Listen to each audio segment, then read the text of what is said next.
Admired retailers, and its competitors knew they had finally met the 800-pound gorilla. They recognized that Depot was becoming a generic name for home improvement, like Xerox, like Kleenex. The challenge for us is to continue to get top-line growth. That growth is, of course, a continuation of what the founders started. Bernie Marcus and Ken Langone still serve on the board. Their friendship is as strong as ever. The room lights up for me, almost as much as when my wife comes into the room, but the room lights up for me when Bernie comes into the room. Bernie and Arthur, immensely wealthy men thanks to Home Depot, are both dedicated to giving back to the community. To help revitalize downtown Atlanta, Bernie's donated $200 million for a state-of-the-art aquarium. You notice the tie? I want everybody to see it. It's a fish tie, okay? The two co-founders are still friends, despite having clearly divergent interests. Listen, Arthur's a jock. You know, it's really funny because I'm into fish and Arthur's into the football. Post Home Depot, Arthur has done just fine. He now owns the Atlanta Falcons, a franchise worth more than $500 million. Thanks for being here tonight, guys. True to his old business model, he lowered ticket prices, and it worked. In this case, you substitute fans for customers, find out what they wanted. We found out they wanted a lower ticket price and parking, be able to tailgate, have a great game day experience, have a more competitive team on the field. As for the company these two men started in 1978, it's, as always, expanding. Home Depot has conquered Canada, Mexico, and Puerto Rico, and in 2003, it landed its 50th and final state, West Virginia. So what's next? With this company, you never know where it might be headed.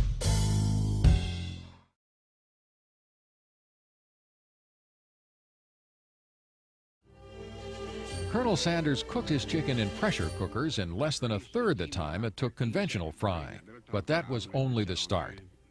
Dave wanted to soak up all he could about making it in the restaurant business from the Colonel. The master salesman had found his prized pupil. I was always inquisitive. It's always fascinated me to find out when people are successful, how do they become successful? What does it take to do it? Dave Thomas and Colonel Sanders were a match made in heaven.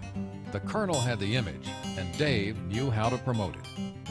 I told the Colonel, why don't we put your mug on the car? He was driving a white T-Bird. And I said, why don't we put your mug on the Thunderbird? Oh, he says, that'd be too ostentatious. Next sentence, when can we get that done? Dave would have a hand in developing the buckets and spinning signs that made the Colonel's kindly smile hard to get away from. In 1962, the Colonel and Phil Klaus, Dave's boss, had 4 Kentucky Fried Chicken stores in Columbus, Ohio that were failing, and they were looking for someone to throw with the problem. My dad made him the offer and talked him into moving to Columbus, Ohio with his family and taking over these businesses that weren't doing that well. He went over there and he started merchandising and running 2-for-1s, and all the things that he had learned here he'd put to use, and he turned it around in short order. Dave Thomas was finally out on his own and running his own show. It should have been fun. No, he wasn't having fun. No, he wasn't doing much of anything except going to the stores and, you know, and working. And it was work. I mean, back then it wasn't just mental, it was physical labor. He was cooking. I mean, he'd come home at night smelling like grease. Fried chicken and grease. No, there was no party time. I can remember days where he'd go into a KFC store and the product wasn't right, and he would grab the tray and throw it right in the garbage and tell the manager, start all over and do it right. If you can't do it right, don't do it at all. Beneath the cheerful exterior and the engaging smile beat the heart of a fast food warrior. He really didn't want anyone else to be selling chicken in Columbus, Ohio other than Kentucky Fried Chicken. He really believed we had the best product and that we ought to have all the sales. And so there were probably 2 other competitors at the time, and I remember Dave being absolutely ecstatic when one of them went out of business in this town. And to see boards on their windows, Dave came and said that we had been successful. He was nostalgic for one of the few things that had made him happy as a kid, an old-fashioned hamburger made to his own specifications. But he was having trouble coming up with a name for his hamburger stand. I had the name Old Fashioned, and then one night I went home and I have 4 daughters and a son, and the little redhead was Melinda Lou, and everybody called her Winda, not Wendy, Winda. I don't know, I just looked at her and said, I'm going to call it Wendy's Old Fashioned Hamburgers. And work was great. The chicken was going out, and the praise and the money were coming in just as fast. 20 years after leaving home to work round the clock, Dave Thomas was an overnight success. Now, with a chance to make a fortune, he sold his stores back to Kentucky Fried Chicken in 1967 and made several $millions. His new financial independence would let him provide for his family beyond anything he'd even dreamed of as a child. I thought my big deal in life had been KFC, Kentucky Fried Chicken, when I sold out to the company and become a millionaire. I thought that was, you know, I wasn't ever going to strike anything that big, but I was wrong. David once thought that if he ever had $10,000 saved, he wouldn't bother to get up in the morning. He was wrong. With money in the bank and time on his hands, Dave Thomas would find out that most of his hard work was still ahead of him. The first Wendy's opened for business in downtown Columbus, Ohio in November of 1969, and everybody came. It was quickly obvious that Dave Thomas had something. From the very first day when there were people lined down the street, I knew we had something that was going to be different and better. The basic surprise is when the store opened, there truly were lines. When they put in the first Wendy's there and got it all worked out, I mean, people were coming. They said, whoops, we got something here. Every Wendy's hamburger is made from 100% pure fresh beef and patty daily. Nothing was left to chance in Dave's new place. No detail was too small for his attention. He claimed the square patties were because he didn't like to cut corners. Dave was finally his own boss. He tried to get from other people what he demanded from himself.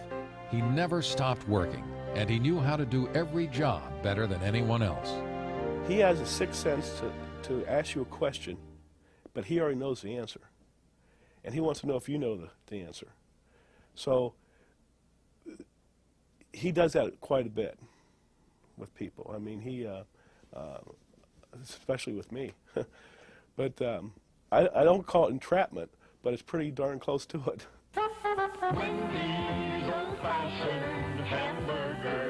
And work was a full-time job. Wendy's had taken on a life of its own and started to make a place for itself among the McDonald's and Burger Kings. It pioneered the drive-through window, which increased sales by 50%. In the first 6 years, there were 100 Wendy's. Just 1 year later, there were 500. He's always 3 deals ahead of everybody else. I mean, he's already finished and understands and transferring that situation to people that need to get the job done, but he's already 2 ahead of them. I mean, he's thinking forward. Dave Thomas was the Pied Piper of hamburgers.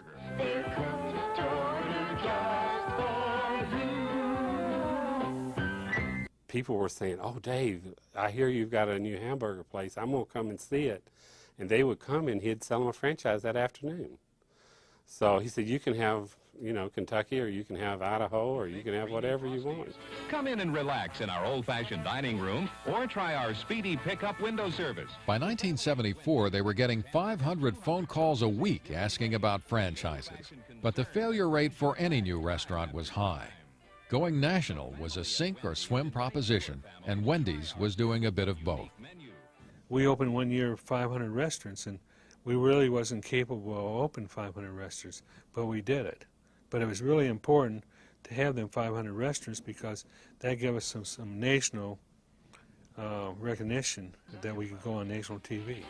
You want a real good hamburger?